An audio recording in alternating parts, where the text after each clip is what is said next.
ನಮಸ್ತೆ, ನನ್ನ cooking family quick easy tasty recipes ಚಾನಲ್ಗೆ ಸ್ವಾಗತ.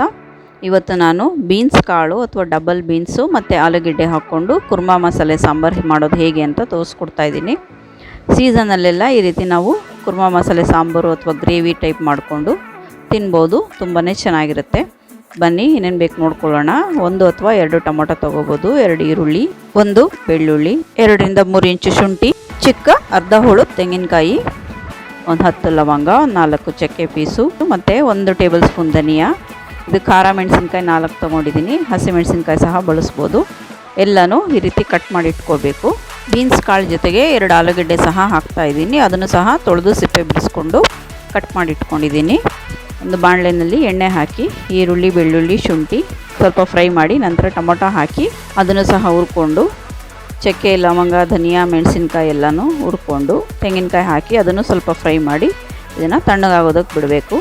ನಂತರ ಮಿಕ್ಸಿ ಜಾರ್ಗೆ ಹಾಕ್ಕೊಂಡು ಇದನ್ನು ಫೈನ್ ಪೇಸ್ಟ್ ಮಾಡ್ಕೋಬೇಕು. ಬೀನ್ಸ್ ಕಾಳನ್ನ ಇದು ಸಿಪ್ಪೆಯಿಂದ ಬಿಡಿಸ್ಕೊಂಡು ಕಾಳೆಲ್ಲ ರೆಡಿ ಮಾಡಿಟ್ಕೊಂಡಿದ್ದೀನಿ. ಈ ಬೀನ್ಸ್ ಕಾಳನ್ನ ಚೆನ್ನಾಗಿ ಆರಿಸ್ಕೊಂಡು ನಂತರ ನೀರಿನಲ್ಲಿ ಚೆನ್ನಾಗಿ ತೊಳ್ಕೊಬೇಕು.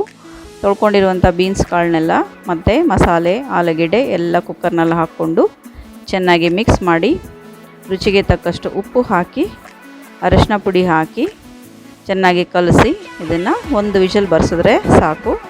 ನೋಡಿ, ಈ ರೀತಿ ಗ್ರೇವಿ ರೆಡಿಯಾಗುತ್ತೆ. ಟೇಸ್ಟಿಯಾದ ಬೀನ್ಸ್ ಕಾಳು ಕುರ್ಮಾ ಮಸಾಲ ಆಲೂ ಗ್ರೇವಿ ರೆಡಿಯಾಗುತ್ತೆ. ಇದನ್ನು ಬ್ರೇಕ್ಫಾಸ್ಟ್ ಐಟಮ್ಸ್ಗೆಲ್ಲ ರೊಟ್ಟಿ, ಪೂರಿ, ಚಪಾತಿ, ದೋಸೆ, ಇಡ್ಲಿ ಇದಕ್ಕೆಲ್ಲ ಸೈಡ್ ಡಿಶ್ ಆಗಿ ಚಟ್ನಿ ಬದಲು ಈ ಗ್ರೇವಿನ ನಂಚ್ಕೋಬೋದು ಅಥವಾ ಸಾಂಬಾರು ರೀತಿ ಬಳಸ್ಕೊಂಡು ಅನ್ನಕ್ಕೂ ಸಹ ಕಲಿಸ್ಕೋಬೋದು. ನೀವು ಇದೇ ರೀತಿ ರುಚಿಯಾದ ಗ್ರೇವಿ ಅಥವಾ ಸಾಂಬಾರು ರೀತಿ ಮಾಡಿಕೊಂಡು ತಿಂದು ನೋಡಿ ಟೇಸ್ಟ್ ಹೇಗಿತ್ತು ಅಂತ ಕಮೆಂಟ್ಸಲ್ಲಿ ನನಗೆ ತಿಳಿಸ್ಕೊಡಿ. ನನ್ನ ಚಾನಲ್ನ ಲೈಕ್, ಶೇರ್, ಸಬ್ಸ್ಕ್ರೈಬ್ ಮಾಡೋದು ಮರಿಬೇಡಿ. Thank you.